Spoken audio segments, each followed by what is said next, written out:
the EU has fleeced billions of dollars from, primarily American internet companies for making up new rules and then enforcing them retroactively and fining retroactively. So that just really grinds my gears.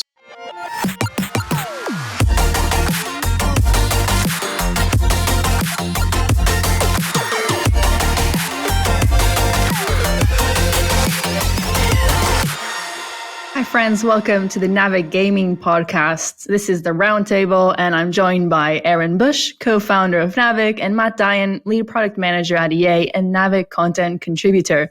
And yes, that is right. You heard the Naavik Gaming Podcast and not the metacast because we rebranded. We talk about gaming, so gaming should be in the name. Absolutely. And salutations, everybody. Hello. Is this your continued attempt to be really happy saying hello, Aaron? Well, I think ever since you told me that my hellos weren't enthusiastic, I've tried, but all it's done is just amounted to it being increasingly awkward, and I don't know what to do about it, but I'm still trying. I love awkward, so this is great. And you brought back your donut hat, which makes me extremely happy. YouTube exclusive donut hat. That's right.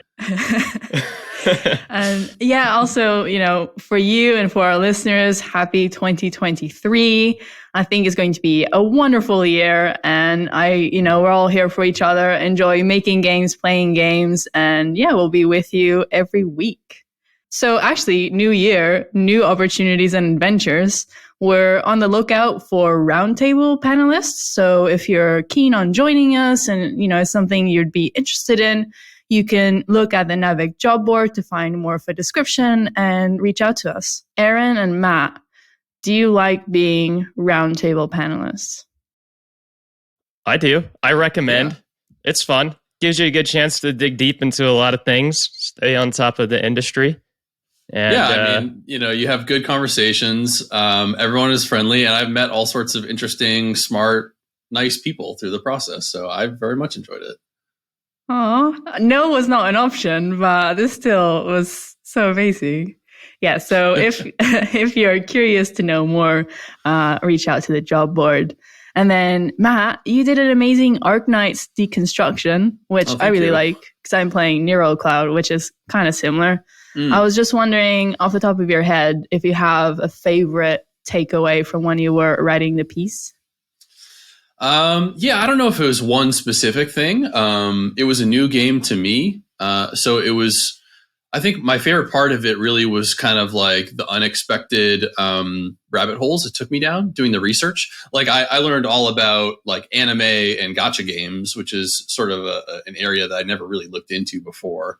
Obviously familiar with gacha as a monetization mechanic, but sort of the genre and kind of culture around gacha games specifically and character collectors, that was really interesting to me to learn more about and understand how that kind of connects to the anime subculture and things like that. So anyways, I'm giving away a lot of the goods in the deconstruction, but it was very interesting for me.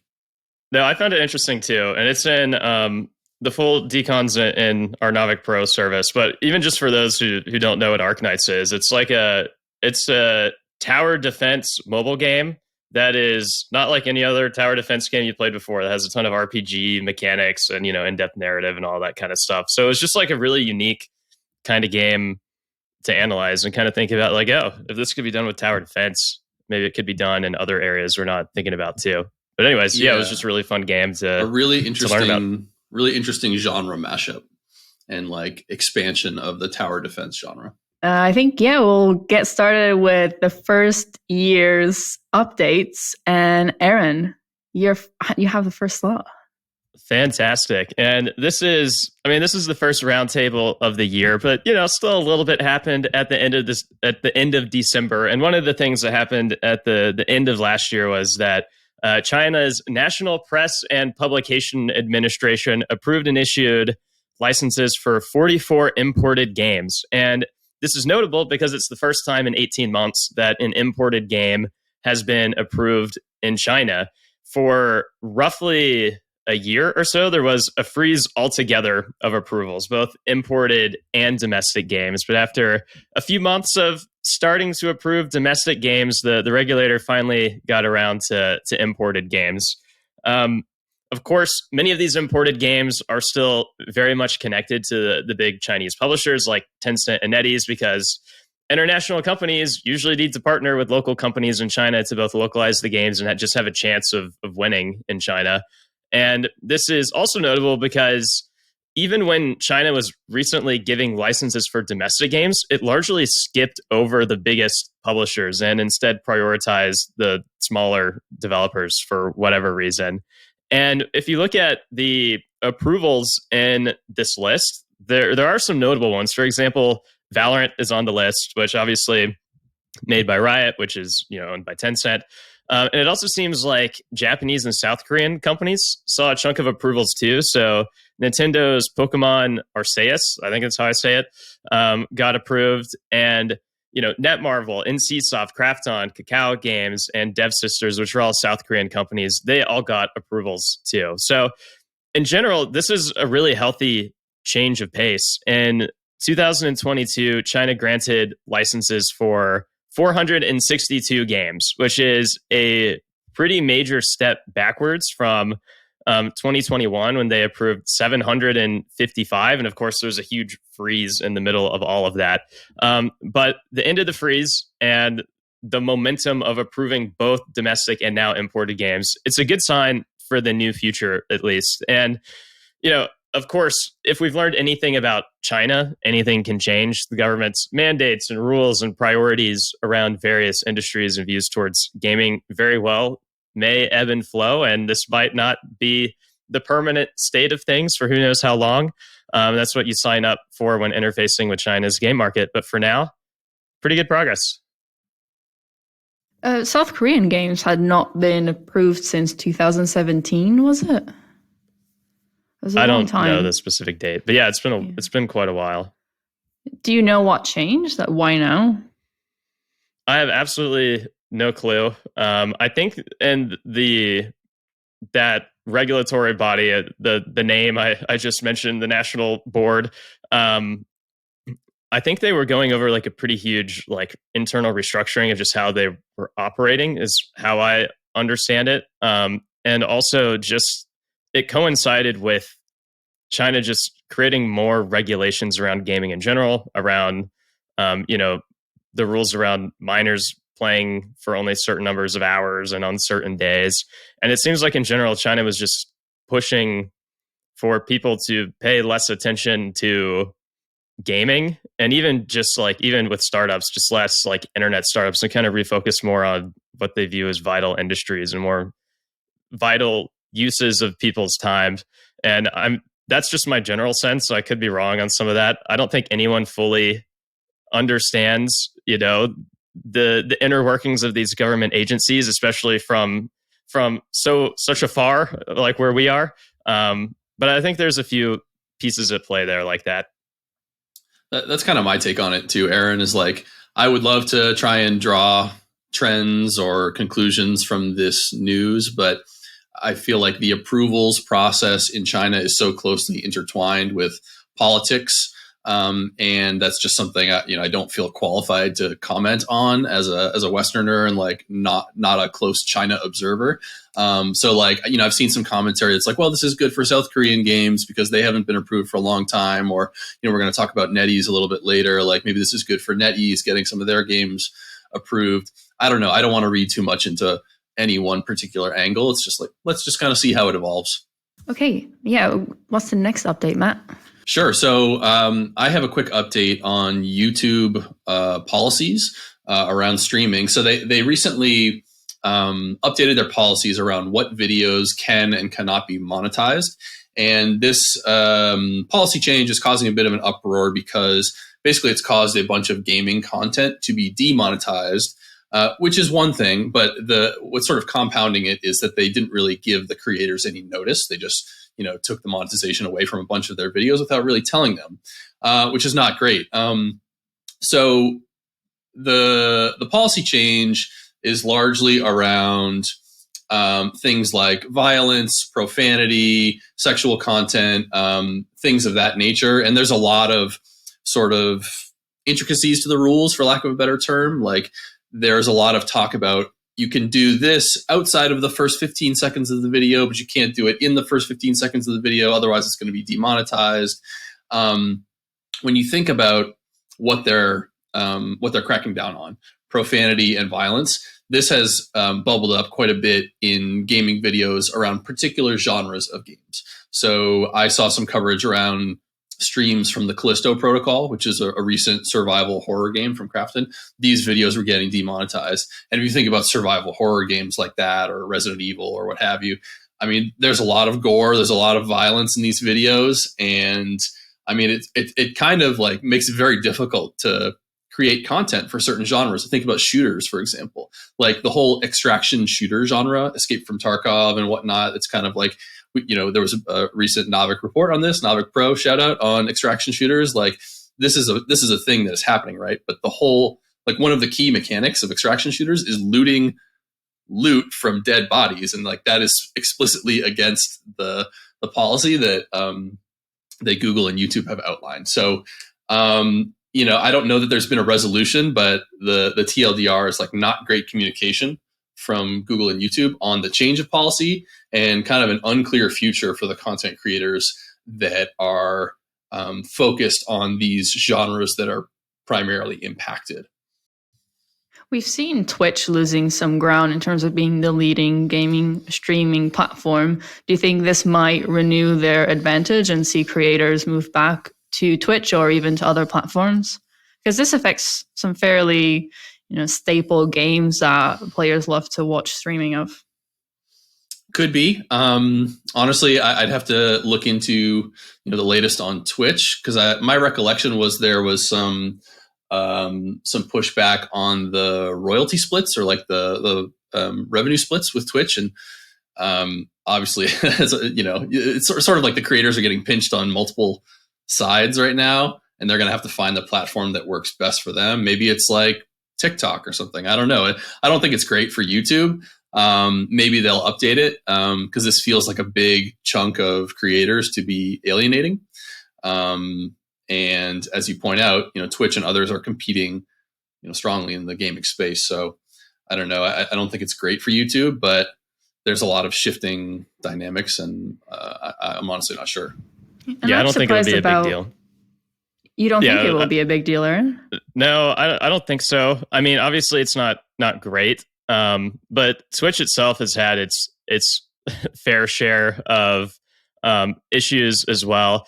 And the bottom line is that it's just hard to really set rules around and manage like really complex big platforms like this, when there's always people trying to skirt the rules somehow, and the meta is always changing, and you have to deal with regulations that can also change too, which can also be country by country. It's just hard. But I do think Matt was right just to call it the communication piece.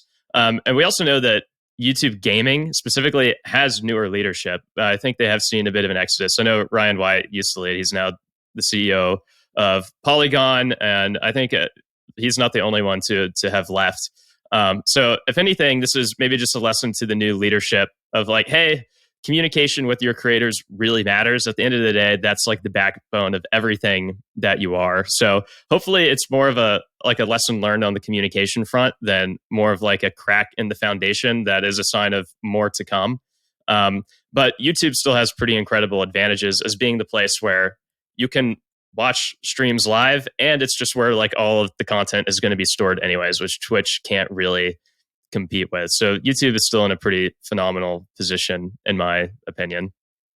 And additional to YouTube, I believe this announcement preceded the other announcement about changes to monetization of YouTube Shorts. I believe they're going to implement an ad revenue share with the creators, which will be an extra advantage with bringing creators from TikTok to YouTube Shorts, and also changing how you can become part of the creator program of YouTube.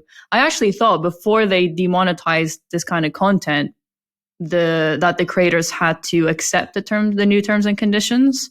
by a certain date. So I'm quite surprised that they announced it and then immediately started affecting the monetization.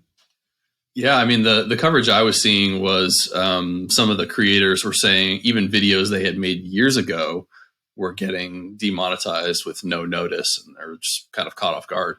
Well, I don't know if this is a big update or not. It's an update I'm excited about. PSVR2, Aaron, and am I going to be excited about buying this? Maybe. I mean, it's launching soon, so this is a bit more of a forward-looking update because it launches next month on February 22nd.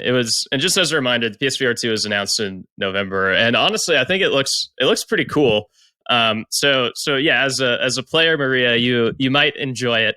And just sort of as a refresher for everyone, I mean, the PSVR2 obviously has improved specs over its predecessor. It has superior resolution per eye, a wider field of view angle. It has several cameras for movement tracking, including eye tracking, which is an innovation we don't see everywhere, including such as in the Quest right now. So that's pretty cool. And the game lineup also looks pretty decent so far. Horizon Call of the Mountain is probably going to be pretty good and is the flagship launch exclusive. Also, the Dark Picture Switchback VR is another exclusive, and that could be interesting. And naturally, the headset will support a bunch of hits that are already on the Quest, and we'll see games like Resident Evil Village and No Man's Sky be adapted for the headset too, which just could be a new, interesting, and fun way to play some of these games as well. Just for some stats, the original PSVR sold about 5 million units, which is roughly a 4% attach rate to the PS4. And so it did okay, but not really that great. It wasn't really like a mainstream hit, really. And I would expect the PSVR2 to perform somewhat similar to that. It is a better device, and I'm sure we'll have a better immersive experience with more games, but there still are a handful of things holding it back, in my opinion. One is the price point.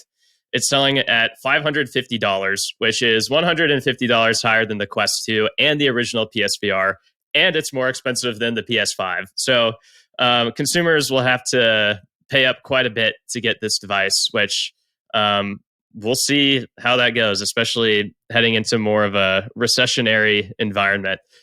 It's also not super clear what exactly new players can expect to come to the platform in terms of games over the next few years. It seems like PlayStation is supporting it to some degree, but I don't know how much they're really reinvesting in new content yet. And I'm sure that'll somewhat depend on the level of adoption and engagement. And then lastly, it still is a tethered device and has to be hooked into the PS5 to be played. And that naturally reduces flexibility. Like, I can even just say for myself that, like, I don't know if I can realistically use this device in the space that I have if it has to be tethered. And I have a Quest 2 and like can use that somewhere else. So that might hold it back a little bit as well. So I mean, really, it still is early for VR. This probably won't have a huge impact on the PlayStation ecosystem anytime soon. And I think Sony knows that. And really, the way I think about it is that keeping up with VR is Sony's way to stay in the long-term VR race. And maybe once the time for more mainstream adoption comes, they'll be one of the few companies that's ready to go, already has their experiences, lessons learned from the past, and has a history of knowing how to make these games and exclusives better. But, all of that said, it still looks fun. So probably not the biggest impact, but if you're into VR and you like some of these IPs and franchises, I'm sure you'll have a great time. Yeah, the Horizon world is extremely beautiful and immersive. So I can see that driving a lot of fans of that franchise to buy it, experiment. Maybe it'll be their first VR experience. I think you really hit the nail on allowing studios to start gaining the knowledge and the experience in designing VR games, because it is different to designing just a screen-based game. You have to know how to fully immerse a player. I develop games, and I can't even imagine how to start and get knowledge to do that really well. Yeah, it'll be exciting. And then we have Apple, who during the fall of this year is meant to release their Reality Pro AR VR device that I'm looking forward to.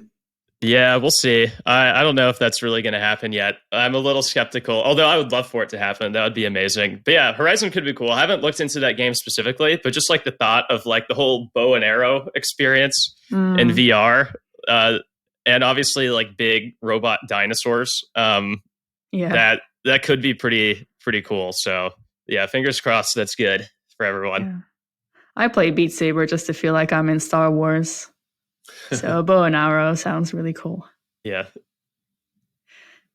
Okay, well, we were talking about NetEase briefly during the China licensing of international games. Yeah. So Aaron, do you want to kick that off?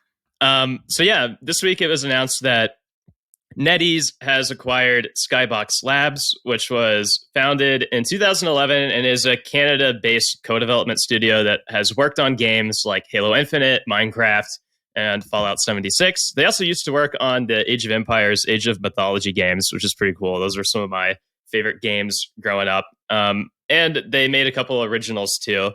And if you look closely, all of those top co-developed games are now part of the Xbox family. I have a feeling some of that is more, just how the chips fell, and not completely by design. And I can't really say why someone like Xbox didn't scoop them up instead because of that, given that tighter relationship. But I think we can still go ahead and examine why NetEase might have wanted this acquisition, and then maybe dig into a bit more of like NetEase's motivations in general. And to start, it's pretty clear right now that NetEase is looking more to the West for revenue upside, especially given the volatility and tougher operating environment in China. Like we just mentioned, the volatility around the game approvals that's hard to predict and not completely in these companies' own hands. And one way they're doing that, trying to get more of that revenue upside in the West, is by pursuing AAA games. And part of that strategy is acquisitions. For example, NetEase acquired Quantic Dream last year, which made the Detroit Become Human game. But it's also been setting up new studios. So for example, it started Jackalope Games in Austin, Texas last year, which is led by an experienced MMO developer. NetEase also opened a studio called Jar of Sparks.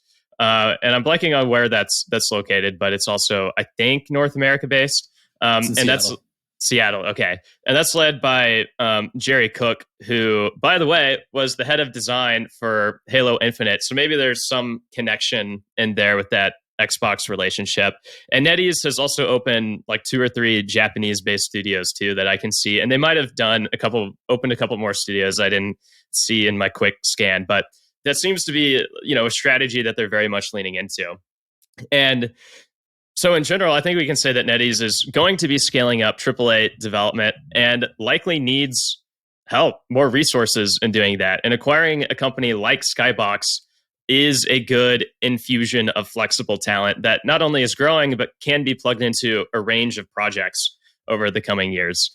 I don't think that means that SkyBox will operate exclusively with NetEase. I don't think that's going to happen, but it'll probably take much more of a NetEase bent as all of these AAA studios start to ramp up. So, I want to talk about the China angle here a little bit more. But before we go there, I'm curious if either of you have any other thoughts on this acquisition. If you think what I said makes sense, or there's other pieces at play here. I think it makes sense. I think certainly there's a competition for talented developers. And my understanding of NetEase's intentions coming to America, at least, is a desire also to bring their games to a Western audience, or find ways to make them more appealing to Western players. I know for a fact that this is something they're doing on the mobile side. I can't speak to the HD console side that SkyBox might be working on, but I do know that this is a strategic priority for them. The additional angle I see is I'm sure this acquisition had already started before the broken down contract with Activision Blizzard, but it could also just reduce the risk of their operating model by bringing that talent and developing more games in-house. instead of relying on those big publishing relationships to publish in mainland China. I think it's very interesting, the whole relationship between, Mojang is owned by Microsoft and SkyBox co-developed Minecraft, which NetEase is a publisher for in China, and now they did the acquisition. It solidifies the rumor that potentially if the acquisition of Activision Blizzard by Microsoft goes through, that NetEase could renew their relationship to publish the Activision Blizzard games in China. So we'll see. Ooh, it's a web of conspiracy theories, but all sounding very compelling. Let's go ahead and maybe zoom out a little bit. I'm also, curious what you make of the increasing trend of Chinese publishers in general looking to the West for diversification through game launches, M&A, starting these new studios. And, as we've already kind of covered, it's understandable why this is happening. But I'm curious where you think this is ultimately going, and how impactful these, Chinese-backed games or studios are going to be in the West. Obviously, Tencent is already the largest games company in the world.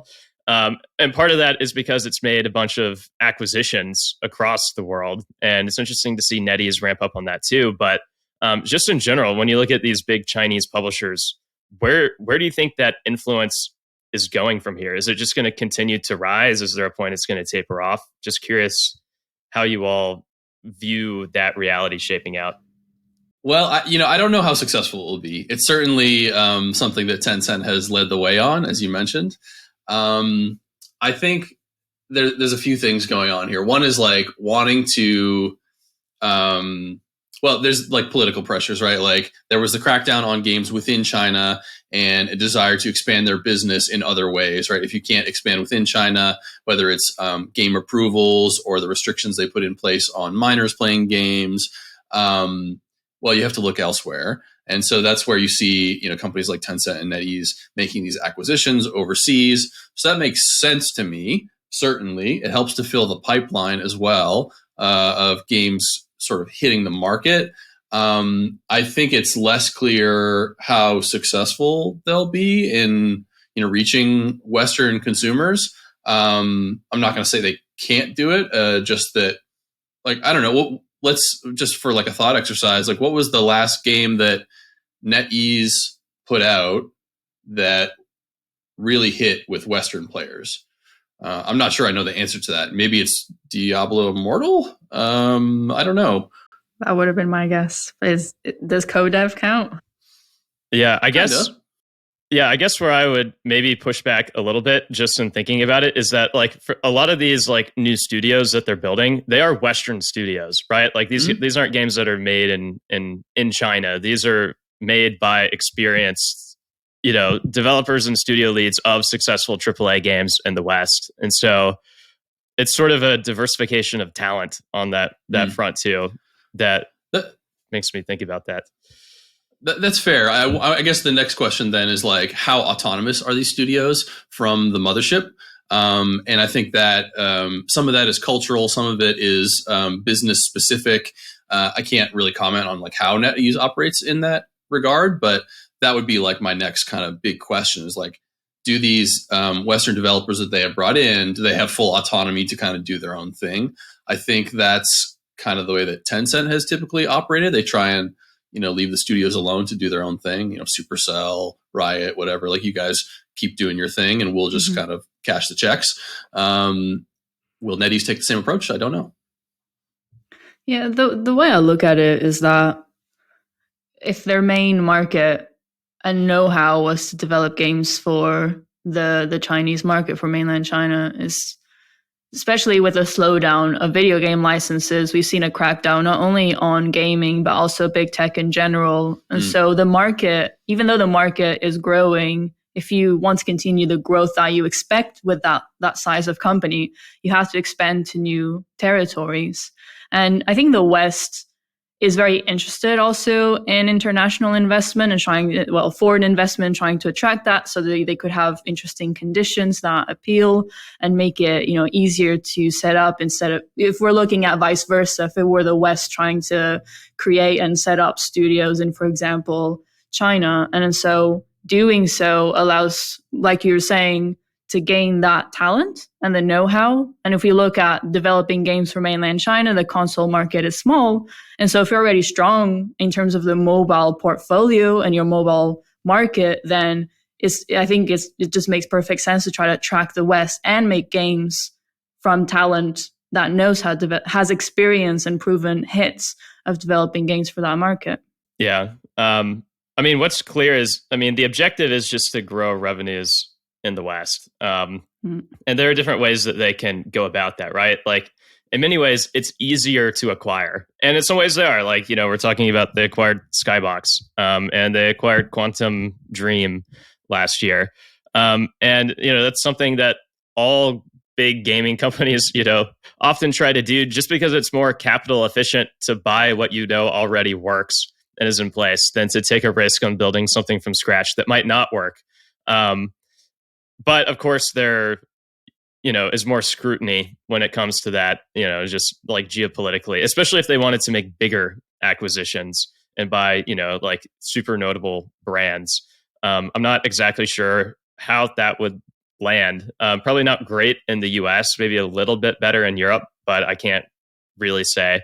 And so, because of that scrutiny, I can see why they might want to build more from scratch. Not only is there less scrutiny when you basically start at zero, but there's also more upside if you succeed, right? And so they could get higher ROI from that lens. I don't know if that's a huge driver behind their thinking, but it's interesting to see. But either way, it's pretty clear that they want to do this, and it is a pretty clear motivation for both Tencent and NetEase to find a way to succeed. So I suspect that these Chinese-backed games still probably will grow in prominence a bit. I think, Matt, you're right to probably question whether it'll all work. My guess is no. But I still think the answer will be yes in some cases, and maybe some like pretty profound cases where we can see, new hit IPs that stick around and last the test of time come from a lot of these newer efforts.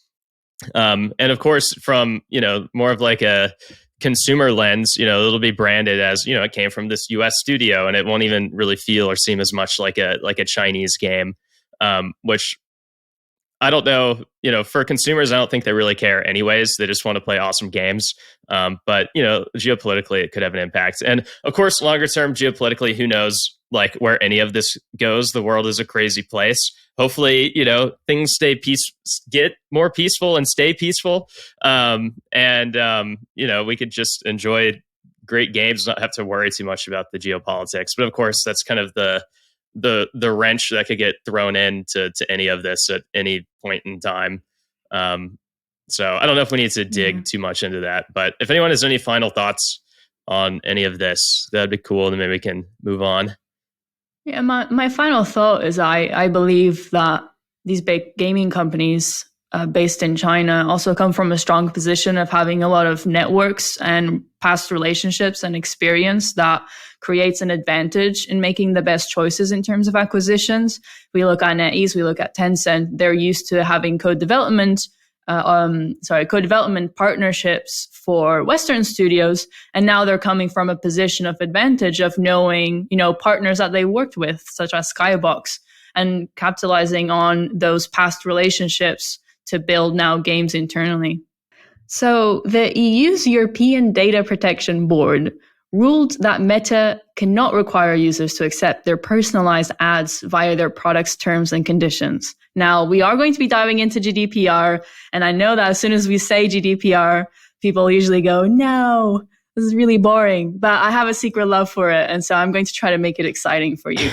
So to become compliant with the GDPR principles and regulation, the form of how Meta could resolve this issue is by having users in EU and UK have to consent by opting in or out of their personal data being used for personalized ads. So all the cookie pop-ups that you usually see, Facebook would have to do that as well. Well, all Meta products really. If we look at how much iOS's ATT affected Meta, this is quite scary because ATT affects third-party data.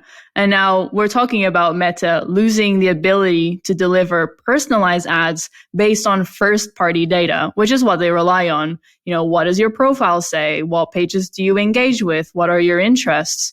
And so this would also affect all platforms. And, if we take an example of ATT, I think the opt-in rate is about 35%, if we want to take that as a benchmark to opt in for users through this pop-up. And I think to kick off the discussion, if we take a look at, even more importantly, the gaming perspective, this is quite scary because Facebook is still a principal UA channel for mobile gaming, especially for smaller studios that don't have the budget to do a mix of UA channels. And, Facebook not being able to target players in EU and UK based on, for example, their demographics or their preferred activity. We're already going through the motions due to ATT. And so losing that ability to target such an important market, Personalised, I don't think I need to expand on how concerning that is. And you go. I actually just want to back up a bit and maybe just talk about the meta piece a little bit, just bigger picture, because to me, this is like absolutely absurd and makes no sense. And like time and time again, I can't help but roll my eyes at how these EU bureaucrats work. Like, Maria, I don't understand how you have this secret love for GDPR. Like I have a not so secret hate, not necessarily for GDPR, but just it just seems like these rules time and time again, they're just like boneheaded decisions. So let me just break down at a high level why I think that is, and maybe we can ease into like what you're saying, where you wanted to take this specifically with games. So this rule is worse than Apple's ATT policies, right? Because as you were saying, Maria, with ATT, users opt in or out of letting apps leverage third-party data. And what the EU is saying here is that Meta is not allowed to use first-party data to serve ads without user opt-in. And that's like insane. Sorry, to serve personalized ads. They can still serve generic ads, but not personalized ads. Yeah, but even so, that still is like absolutely insane. Yeah. So these platforms use first-party data already in their algorithms to provide like the core user experience in the first place. And apparently that's not an issue, but it is with ads. So they can use first-party data to pick what normal content to show you, but not what like monetized content to show you. Like that line of logic, like drawing that line in the sand, separating those 2 points, like it defies logic. It makes no sense. And second, like the GDPR rules did not originally provide clarity on this. And so for the EU regulators to retroactively fine a company for a rule it is only now making clear is just like such clearly an unethical thing to do. And sadly, like it's not new, right? The EU has fleeced billions of dollars from, primarily American internet companies for making up new rules and then enforcing them retroactively and like fining retroactively. So that just really grinds my gears. And the third thing, like if we're truly honest with ourselves, is that rules like this hurt consumers. It makes their experience all over the internet worse and less personalized, which, nearly everyone wants at least some things to be personalized. So, I don't know how set in stone this is. Meta will probably try to push back. They'll roll out some kind of like opt-in, opt-out text, which at least they can control, right? Like with ATT, Apple like forced, specific text, and, these companies are able to come up with their own. But, if that appeal doesn't work, then yeah, it means that the company will serve lower quality ads and it'll hurt their business until they maybe find some other way to innovate and maybe improve. But this is bigger than Meta, right? Like if the rules around using first party data for advertising truly exist, then it impacts anyone who serves ads. And like I also just read that France fined Apple a few $1 million because their App Store ads use first party user data without asking permission. And like there's so much irony in that, right? With like Apple getting fined for like privacy related things when they're the most strict about it than anyone else. And so Amazon is going to get whacked, and it'll probably have an impact on games too, maybe not as much, but like anyways, it's just like there's just so many pieces of this that are just absolutely ridiculous in my mind. Well, And I want to push back a little bit because this regulation and implementation of products that use first-party data, this is not new. And so any mid-sized, small-sized company in Europe, well, the EU and UK that's developing a product has to follow the GDPR rules. And you have very strict kind of text that you have to use and how you design the UX of the consent, because you can't have the checkbox already pre-ticked and all of that. So, Meta will have to follow some regulations of how they try to get the consent. And okay, I'm going to put I work in the games industry hat off and I live in the UK and I like my personal data to be private hat. If all of the mid-sized and small-sized companies have to find solutions on how to market their products by following this regulation, then the big tech companies should too. And I don't think this is new. I think Meta was applying, because there's some legal basis where you don't have to get consent. And Meta was using that their product is personalized, and so it's a contractual necessity to have ads being personalized. But ads are trying to sell you something outside of the platform and not based on the experience that you technically want to use to share and speak with your friends. Anyway, I'm going to put my gaming hat on. That didn't sell me at all, Maria. I'm sorry. Like Meta was following the rules that were set out by GDPR. They were not. Well, this is what they absolutely were. And they're using a legal basis that was ruled against. No, that's not true at all. They were following the rules, and the clarity around like using this first party data, like in their case for ads, like that is a new thing that is starting to roll out across these bigger companies. And even still, like it makes no sense to separate between like what the content types are if it's all still part of the same experience. But anyways, we don't have to overly dig into that. But yeah, there's a lot of pieces here that just don't make sense. And the whole retroactive fining is the part that annoys me. Can I ask a clarifying question? As someone who knows much less about this topic than both of you do, when they talk about personalized ads through first party, like how do you define an ad?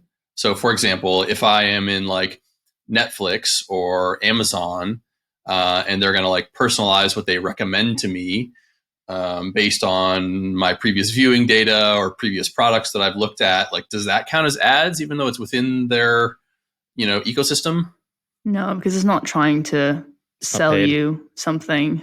Yeah, it's not. You're not clicking on the ad to then buy something. It's not trying to influence your purchasing behavior. Well, I could see that being the case within Amazon. For example, they have Amazon products that they may surface higher or lower than non-Amazon products within their marketplace. I'm not that deep of an expert. We need a DPO here, a data protection officer, according to the GDPR, to answer these questions in detail. It does feel weird that you can't use your own first-party data. Yeah, that's a line that shouldn't be crossed. I am pro-privacy, to be clear, but like, I don't know. That's GDPR. And these companies the tricky part that like is the tricky part that they can't use the terms and conditions anymore. They have to get like an explicit, pop up or something that's like, here, I'm opting into this. Yeah. Yes. So there's different types of data and for different uses, and you have to be able to opt in for the different uses. But pretty much every website product in EU and UK has to follow that. You cannot personalize an experience, whether for marketing or for other reasons, until the user has opted in for you to use their historical data. And personal data is very abstract. It's just anything that could be used to identify someone. And it's not an identifier like an email, but we're going into the weeds. But yes, GDPR is a thing in EU and the UK, and it has to be followed. And then I put my gaming hat on, and this is very concerning. So I know, so Meta are going to appeal. We can conclude the topic. Yeah, Meta are going to appeal. And so we'll have to see what happens. They've been given 3 months to become compliant. So yeah. Well, I just have a couple thoughts. I mean, it hurts companies that rely on like more specific, like first party data to like deliver ads. And so someone like Facebook or Amazon that just has a lot of personal info to work with to make ads especially personalized, like those are going to get hit quite a bit. And if we look at like the games industry, like yeah, it's going to be a net negative, but it's the kinds of ads you see in games usually, you're not going to learn a ton about a person from like how they're playing just like a specific mobile game and that like specific first party data you get from it. So still net negative, but not as huge. But the other thing to just keep in mind about these regulations is that like they tend to hurt smaller companies more than they hurt larger companies, because larger companies have the resources to one, best comply, and two, to like build workarounds of sort. And so you could say with like Meta's case that like all of their investments into AI could actually like create some type of workaround or competitive advantage here, where like without using like specific first party data as they're using right now to target ads, like they'll just be able to like leverage an AI to best like know what to put in front of people. I don't know exactly where you draw the line on what first party data or not is used in any of that, but just like smart AI and knowing what works or not could make a difference. But like that's so expensive to do that smaller companies have no chance of doing that. So if anything, like if you compare the two, it is more of a net positive for large companies, competitive advantagely speaking, but still is a negative for everyone. I think you're right about small companies being really impacted. I think it's just another thing to add to the pile in terms of like difficulties around acquiring users as a game developer. So yeah, if you're a larger company, you're going to have resources to maybe find workarounds, but also you're more likely to have IPs that are less reliant on user acquisition and can more easily get organic installs. So yeah, I chalk this up as another development along with ATT and other privacy regulations that make it more difficult for game developers and game publishers to get their games out to the players that they want to get them out to. Please move on. Answer to that. Okay, cool. Okay, Square-Enix. Let's go to happy news. Yeah, is this happy news? I don't know. It depends on your perspective. But so we're going to cover Square-Enix New Year's letter. So for the last couple of years, at least, the president of Square-Enix has put out this public letter where they talk about the macro conditions and they detail some of their strategic initiatives for the year coming up. So this particular edition, the 2023 edition of the New Year's letter, starts out talking about the macro environment and makes reference to what they call their medium-term business plan, which I'll get into in a moment, but let me take a step back for a second. The headline here is that the letter has kind of reaffirmed the company's focus on blockchain gaming. And I'll talk about a little bit like why they're going into that and what's happening there. But they sort of work their way up to blockchain gaming in the letter. So they start with the macro conditions.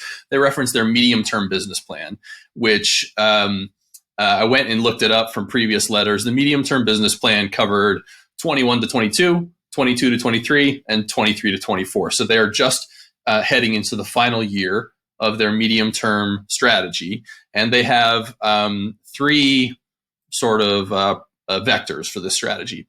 One is strengthening their IP ecosystem. Two is taking on new domains, which is where we get into blockchain and some other stuff. And three is optimizing the business structure for the COVID world. This is their words. And so then they talk about the other big news for Square-Enix this year, which was around, or this past year, which was around the divestiture of their studios in North America. It was Square-Enix Montreal, Crystal Dynamics. They sold those off to Embracer Group, and they attribute those sales to items number one and three in the medium-term plan, which was strengthening the IP ecosystem and optimizing the business structure for the COVID world. So they're talking about getting rid of some IPs that are maybe less performant for them or less central to their strategy and focusing their resources on a smaller number of projects. And they're also looking to kind of revamp their publishing organizations. They talk a little bit in the letter about how they've got new chief publishing officers and they're trying to do this strategy called One Square-Enix, which is like straight out of the consulting like naming book. But I think this is actually, in my opinion, where we'll see most of the developments for Square Enix in the coming year. I think the news about blockchain gaming, which I'll get to in a moment, is like it's kind of it gets all the headlines, but it's really like not something we're going to see from Square Enix in a meaningful way in 2023. This is my opinion. We can debate this. So the last thing they talk about in the letter, of course, that got all the headlines was blockchain gaming. This is where they hit number 2, which is take on new domains. By the way, they talk about a couple of other things in new domains, which is AI and cloud gaming. They don't really mention this in the letter, but those are the other new domains that, as a company, they're interested in exploring, but they're most focused on blockchain games. And so they mention in the letter multiple blockchain games based on original IPs under development. So they're clearly focused on this. We at Naavik have covered a lot of their moves. They have some, I think, art NFTs coming out, or like a collection NFT. They've done some game projects. They're involved in, I think, the Oasis blockchain. So they have a number of kind of initiatives happening there. So, I think we can kind of debate as a group whether this is the right strategy for Square Enix. My take, as I mentioned, is that the blockchain stuff gets all the attention, but really, the main thing, I think this letter is for shareholders, it's for business interests. And so the main thing that we're going to see as business observers is Square Enix revamping their publishing organization to try and streamline it and focus their resources on fewer projects at greater scale. They talk a little bit about like there's an inherent conflict between selling off these studios, but also like reinvesting in talent, which is something they talk a lot about.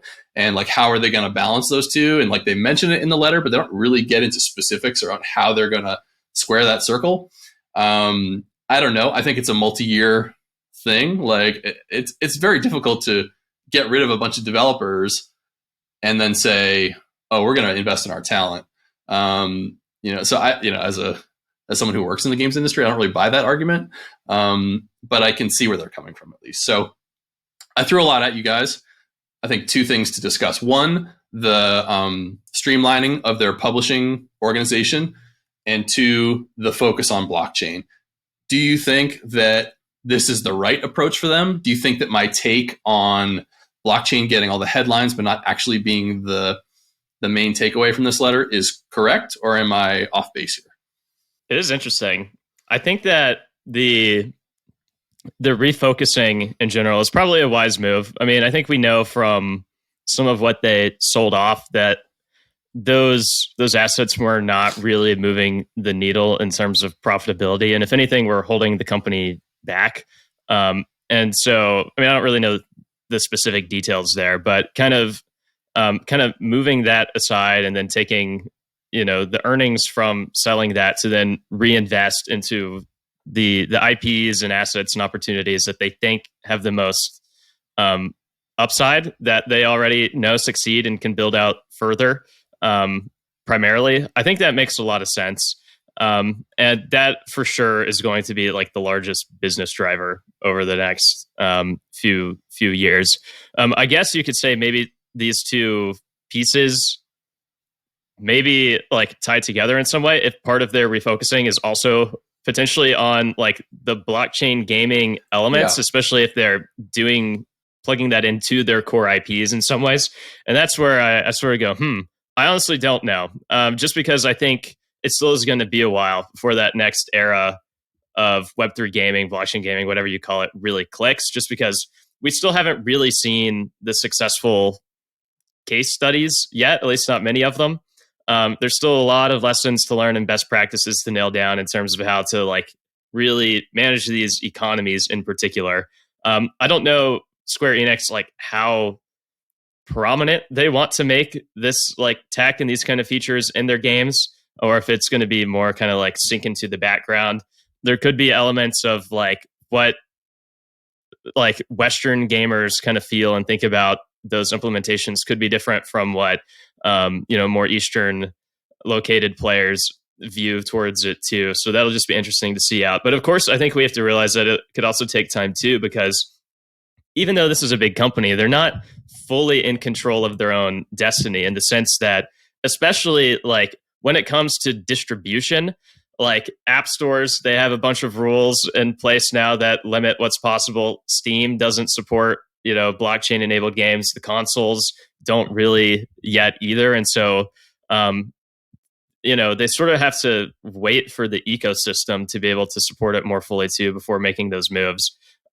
So yeah, I think I agree with you that we're not going to see like big actions there in 2023, but I do think we'll see some rumblings. It'll be interesting to learn more about what those plans are. And I think once we know that, we'll be able to better judge how we really feel about their efforts. Like, what exactly are they trying to accomplish with the blockchain parts?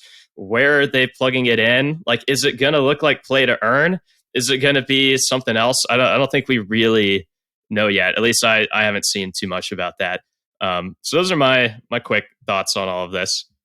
Something I found very interesting about how the letter was worded is about exploring how blockchain can be implemented for fun and new kind of games, and not going down the already known, types of how to use it. And also they entered into a deal late December with Gummy Games. I think it was, 7 billion yen or something. It's quite a significant investment in that relationship. And they already have a relationship with Gummy Games in developing some mobile titles, I think, for Final Fantasy. And so they have a partnership with a mobile studio that's used to developing high quality mobile games. They've made that investment into blockchain. They want to explore how to use it for fun. So I'm still hopeful that they are working with their longer term, their midterm strategy, and not maybe next year. But seeing a game like Square-Enix helping shape that segment of gaming, at least for me, it keeps me excited about the future of blockchain. Yeah, I think I agree with both of you. It will be interesting, given that this is the last year of their medium-term business plan, what the next medium-term business plan looks like. I wouldn't be surprised if the next business plan was like, yeah, we really looked at blockchain hard, and then we decided we're going to go to AI actually, and that makes more sense for us. I'm not saying they're going to do that, but like AI was one of their areas to explore. The previous letter from last year talked a little bit about comparing like play for fun versus I forget what the term was. It was like contribute to earn or something, like players who can participate in like a UGC style or contribute to their games in some ways, and being incentivized through tokens or other means to do so is something that they're interested in and something they're looking at. But I think you're right, Aaron, that this is kind of a rebuilding year for them. They're going to they've already gotten rid of these studios and IPs that they didn't want. They're going to streamline their organization as best they can, and they'll start to build towards a future that they think is going to be Web3, and they'll be hopefully prepared for. But as you rightfully point out, nebulous. Who knows what's going to happen there as platform restrictions and whatnot. So it will be interesting. It could flame out spectacularly, or it could be, really successful for them. Yeah, and in the letter too, it seemed like their strategy with the blockchain gaming part was twofold. Like, one part was like building their own games, but the other part too was just like the investments and kind of supporting the ecosystem and things around that. Yeah. I forget the specific wording that they used. So maybe this year, like, we're probably not going to see any big releases. They might have some smaller releases just to kind of test stuff out, because they need to learn from doing too. But yeah, we could see them make more interesting investments or become more prominent investors in that space. Who really knows? But I mean, if I were in their shoes, that's probably how I would be leaning. Like, find the talent and the really smart people out there who don't have the same baggage that you have in terms of like what comes with your IPs and the expectations there, and what just comes from what you need to move the needle as a really huge company. And just support some of these smaller teams who are like figuring it out. And maybe, however you structure those contracts or investments, like, do it in a way that maybe like enables you to either acquire them later or just like deepen your partnership relationship with them later. But yeah, finding ways to like invest intelligently in the ecosystem around you, and finding ways that maybe if you succeed there, it could benefit your business in bigger ways going forward is maybe something interesting there. But again, lots of speculation here. We really have no idea what exactly they have up their sleeve or are planning, but it is interesting. They are a huge company with a ton of really awesome IP. So I'm so curious to see how that goes down. And we see a product like, I believe it's called Fractal, that's trying to create almost a Steam for blockchain games. And if I remember correctly, Square-Enix's ambitions included potentially developing a product that is also for distribution and selling blockchain related stuff. So it almost sounded like they were alluding to some kind of launcher or the Steam for Square Enix. We'll have to see. And I remember when they made the announcement for gummy games, they used the expression of wow and earn, which was the combination, which is a combination of having a wow factor IP that really pulls people in, and then the whole blockchain mechanism to earn. Yeah, I'm just speculating what it sounds, but it sounded cool. I don't know. It sounds cringe to me. No, I actually really like one Square Enix. I like when I read it, I was like, really? Yeah. Oh, I'm sorry. I don't like either of those. I think they're very, very consultant-y. Maybe the earn part. The earn part just needs to be left in the past. The WoW part is fine. Like, you always want to do that, but playing in order to earn, that's if that's your strategy, no matter who you are, that's not really going to work for you, I don't think. Yeah, for me, let's park the one Square Enix name outside the door. For me, it just feels like a modernization of the organization as well. I believe they celebrated now 20 years of the Square Enix merger. And so it's a global market now. It makes sense to centralize your global operations instead of having this divide between the different parts of the globe. We see that really big game companies have that style of operations, and it feels like the right direction to remodernize for another 20 years. Okay, well, I think we're going to wrap up this first episode. Yeah. What does a donut hat say? Wait, what? What? What are you going to say, Aaron? No, I was just wooing.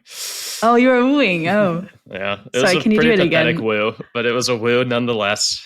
Sorry. You can do it again if you want a second attempt. No, it's okay. Wow. Okay, that down. And I don't want to let it unnoticed how Matt used the square the circle expression in the Square Enix topic. Not intentional. But was it not? You picked up on it. No, it wasn't. Oh, wow. I thought it was masterful. Okay, I'll take the credit. Thank you. We can edit that out. Well, yeah, if you enjoyed this episode, you can help us reach others by subscribing on your favorite platform. We love hearing from you, and it makes me really happy when you leave a comment on YouTube. So if you have something to say it in YouTube, and I'll go and read it. You can sign up to our free Naavik newsletter digest, and we have other podcast content with the Crypto Corner and the interviews. So a lot to enjoy. And thanks for joining, everyone, and we'll see you again next week.